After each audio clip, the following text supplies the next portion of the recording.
BBC Radio.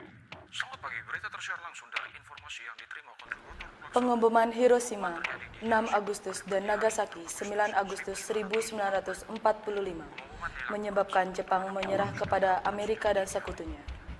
Sementara itu di Indonesia, berita kekalahan Jepang tersebar luas melalui radio di seluruh Indonesia, dan itu pun terdengar juga sampai ke telinga Sultan Syahrir. Teman-teman, dengarkan berita di radio ini. Berita Cahaya, sekutu melakukan bombardir di seluruh kawasan Jepang. Kawan-kawan, Jepang telah menyerang kepada sekutu. Ayo kita desak golongan tua, terutama Bung Karno, untuk memproklamasikan kemerdekaan Indonesia. Berarti negeri kita sudah dalam keadaan vakum, kawan. Benar, demikian saya mengumpulkan kalian semua di sini untuk membahas masalah itu. Kita harus segera memproklamasikan kemerdekaan Indonesia. Betul sekali, kawan. Tapi jangan sampai proklamasi kemerdekaan dibentuk oleh PPKI. Kenapa engkau berpikir seperti itu, sobat? Karena PPKI adalah bentukan Jepang. Dan tentunya kita tidak ingin adanya campur tangan Jepang dalam memproklamasikan kemerdekaan kita. Lalu siapa yang akan memproklamasikan kemerdekaan? Bung Karno, sebagai pemimpin rakyat atas nama rakyat melalui siaran radio. Tapi masalahnya, apakah Bung Karno setuju? Beliau adalah ketua PPKI. Kalau beliau menginginkan naskah proklamasi tetap dibentuk oleh PPKI, kita paksa saja beliau. Kalau perlu, Itu apa? Kita harus bertanya dulu dari beliau. Benar kawan, kekerasan bukanlah penyelesaian yang tepat. Sebaiknya setelah beliau pulang dari darat, kita harus segera pergi menemui. Betul.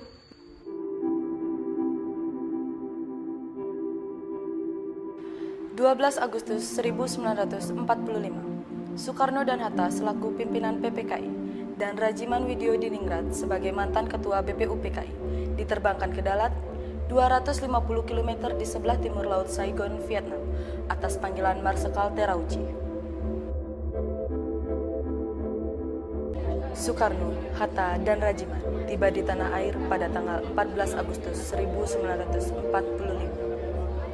Para pemuda segera menemui Bung Karno dan Bung Hatta di Jalan Pegangsaan Timur 56, Jakarta. Dalam pertemuan itu, Sultan Syahrir sebagai juru bicara para pemuda.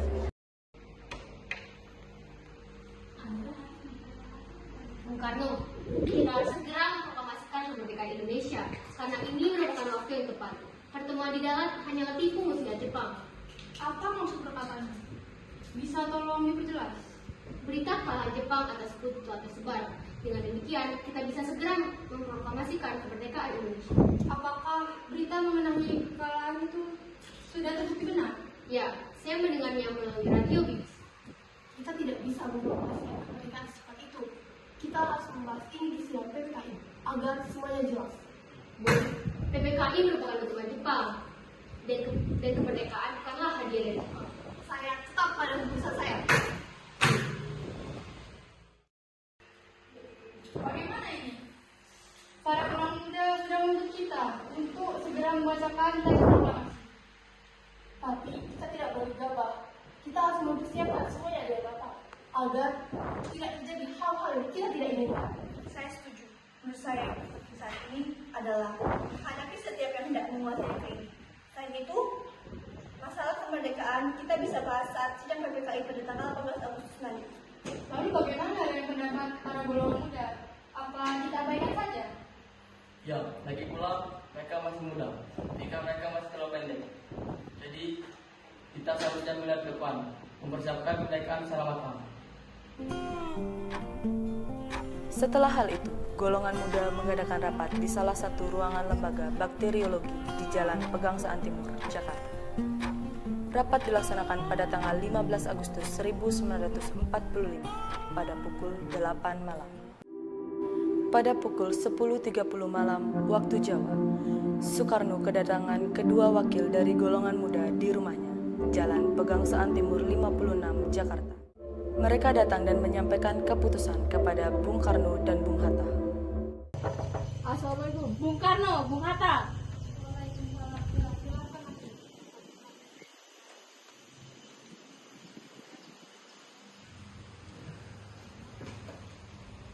Bung Karno. Bung Hatta, tujuan kami sini untuk menyampaikan hasil rapat golongan muda. Apakah hasil dari rapat tersebut? Kami ingin Anda memproklamasikan kemerdekaan. Besok juga Anda harus memproklamasikan kemerdekaan. Maaf, kami tidak bisa melakukan yang secepat itu, karena kami juga belum berhak melakukannya. Tidak perlu lagi kita memperhatikan Jepang. Jepang telah menyerah pada Sekutu, dan sampai sekarang Sekutu juga belum datang. Kesempatan ini bisa kita gunakan untuk memproklamasikan Indonesia. Hai pemuda, kami tidak bisa bertindak sewenang-wenang. Kami masih harus mengikuti prosedur dari PPKI. Baiklah, apabila Bung Karno tidak mau memproklamasikan kemerdekaan malam ini juga, maka besok akan terjadi pertumpahan darah dan pembunuhan. Di wilayah saya, seret saya ke pojok dan ambil nyawa saya sekarang. Jangan besok. Dan kami pun tidak bisa diseret-seret, tidak bisa didesak untuk segera membacakan proklamasi. Kalau itu pendapat saudara-saudara, maka kami, pemuda-pemuda, tidak dapat menanggung sesuatu jika besok siang proklamasi juga belum diumumkan. Kami pemuda-pemuda akan menunjukkan kesanggupan dari kehendak saudara yang ini.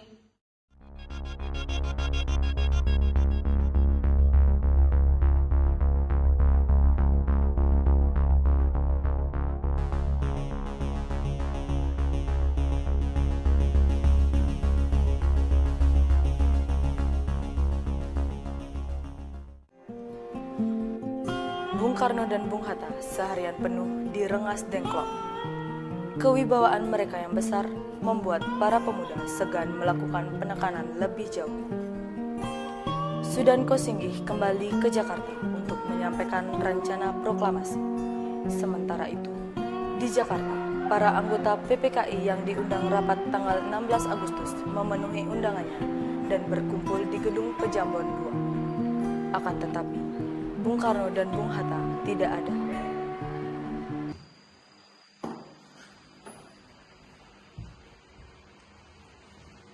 Apakah kau tahu di mana keberadaan Bung Karno dan Bung Hatta?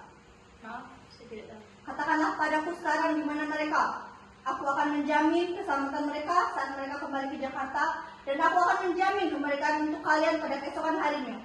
Akankah kau bersumpah untuk itu? Percayalah padaku. Baiklah, kalau begitu ikut saya sekarang. Mr. Subarjo naik ke mobil beserta Wikana dan Sudirun, kemudian berangkat menuju Rengas Dengklok. Akhirnya pada pukul 6 petang, mereka tiba di Rengas Dengklok untuk Assalamualaikum. Pemuda Indonesia, izinkanlah aku membawa Bung Karno dan Bung Hatta sekarang. Ya, jika beliau pergi, mereka akan terpengaruh oleh PPKI. Kami tidak ingin hal itu terjadi lagi. Bila Bung Karno dan Bung Hatta kembali sekarang, maka dapat dipastikan proklamasi kemerdekaan akan dilaksanakan pada tanggal 17 Agustus. Apa yang bisa Anda jaminkan? Nyawa saya! Gimana? Ya, kami setuju. Mari.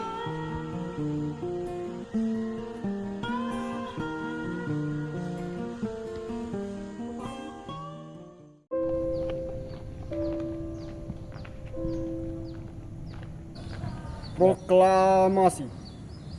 Kami, bangsa Indonesia, dengan ini menyatakan kemerdekaan Indonesia. Hal-hal yang mengenai pemindahan kekuasaan dan lain-lain diselenggarakan dengan cara seksama dan dalam tempo yang sesingkat-singkatnya. Jakarta, 17 Agustus 1945, atas nama bangsa Indonesia, Soekarno-Hatta. Alhamdulillah, dengan terucapnya teks proklamasi, negara kesatuan Republik Indonesia ini telah merdeka.